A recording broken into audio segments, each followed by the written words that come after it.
আসসালামু আলাইকুম গাইস।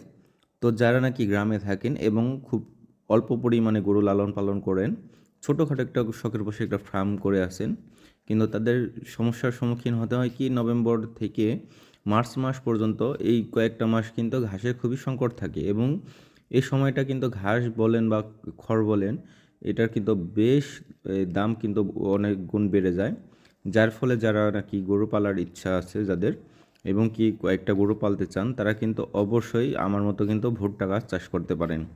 এই ভুট্টা গাছ কিন্তু আপনারা কিন্তু চাষ করলে কিন্তু এই অল্প একটু জায়গার মধ্যে অনেক পরিমাণ ভুট্টা গাছ আপনারা পেয়ে যাবেন এবং কি এই ভুট্টা ঘাসের মধ্যে কিন্তু প্রচুর পরিমাণে কিন্তু পুষ্টিগুণ দিয়ে ভরা এবং কি যদি একটু খেয়াল করেন আমি যে গরুকে বর্তমান যে ভুট্টা ঘাস খাওয়াচ্ছি সেটির মধ্যে কিন্তু যে যে মেন যে ভুট্টার বাদি সেটা কিন্তু বের হয়ে গেছে, যার ফলে গরু কিন্তু খুবই স্বাস্থ্যবান একটা খাবার কিন্তু পাবে।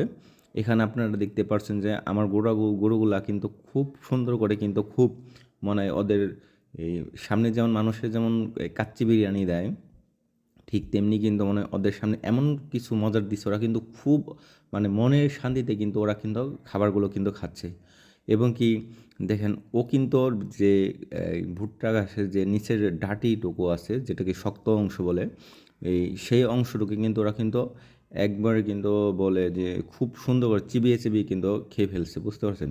ভুট্টা ঘাস কিন্তু সাধারণত ওইভাবে কিন্তু গরুতে ফেলে না, ওই ভুট্টা ঘাস সম্পূর্ণরা কিন্তু খেয়ে ফেলে।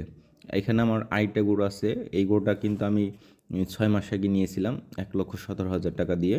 তো দেখেন ও কিন্তু আলহামদুলিল্লাহ অনেক বড় হয়ে গেছে। তো এখানে ও কিন্তু আমি যে গেছি সাধারণত গরু কিন্তু এমনি অনেক গরু কিন্তু এমনিতেই খেতে চায় না। আর দেখেন ওর ওইখানে গেছে ও কিন্তু মানে আমার দিকে তাকাইতেছো না, ও কী পরিমাণ মানে খাদক একটা গরু। ও কিন্তু খুবই খাবার প্রিয় একটা গরু।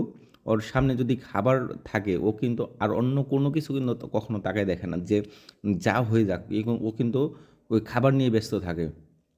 তো যেটা বলতে চাইতেছিলাম, ভুট্টা ঘাস কিন্তু খুবই পুষ্টিকর একটা খাবার।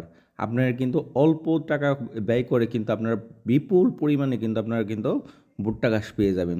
তো ঘাস ক্রয়ের আশাবাদ দিয়ে আপনারা অবশ্যই জমির মধ্যে ভুট্টা ঘাস লাগাবেন এবং খুব অল্প অল্প টাকার মাধ্যমে কিন্তু আপনারা কিন্তু বিপুল পরিমাণে কিন্তু খাবার সংগ্রহ করতে পারবেন।